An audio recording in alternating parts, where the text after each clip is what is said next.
going to tell you about one of the world's largest problems and how it can be solved.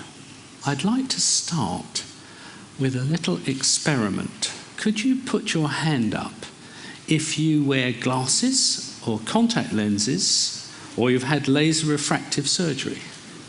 Now, unfortunately, there are too many of you for me to do the statistics properly, but it looks like, I'm guessing, that it'll be about 60% of the room, because that's roughly the fraction of a developed world population that have some sort of vision correction. The World Health Organization estimates, well, they make various estimates of the number of people that need glasses. Their lowest estimate is 150 million people. They also have an estimate of around 1 billion. But in fact, I would argue that we've just done an experiment here and now which shows us that the global need for corrective eyewear is around half of any population. And the problem of poor vision is actually not just a health problem, it's also an educational problem, and it's an economic problem, and it's a quality of life problem. Glasses are not very expensive, they're quite plentiful. The problem is that there aren't enough eye care professionals in the world to use the model of the delivery of corrective eyewear that we have in the developed world. There are just way too few eye care professionals. So this little slide here shows you an optometrist, and the little blue person represents about 10,000 people, and that's the ratio in the UK. This is the ratio of optometrists to people in sub-Saharan Africa. In fact, there are some countries in sub-Saharan Africa where there's one optometrist for 8 million of the population. How do you do this? How do you solve this problem?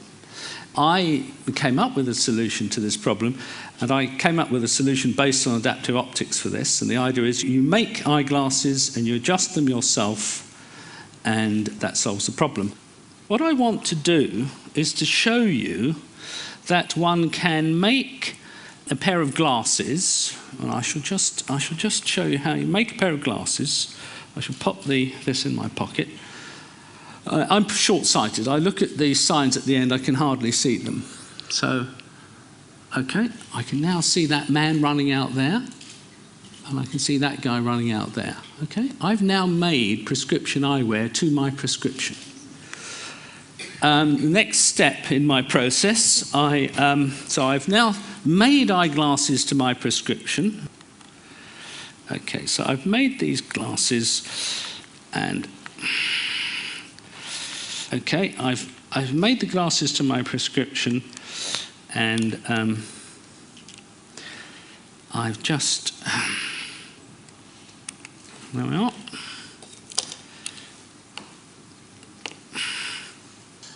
And well,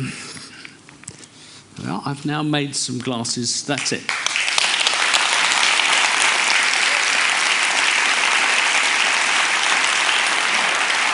Now, these aren't the only pair in the world.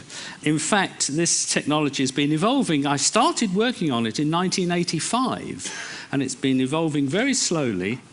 There are about 30,000 in use now, and they're in 15 countries, and they're spread around the world. And I have a vision, which I'll share with you.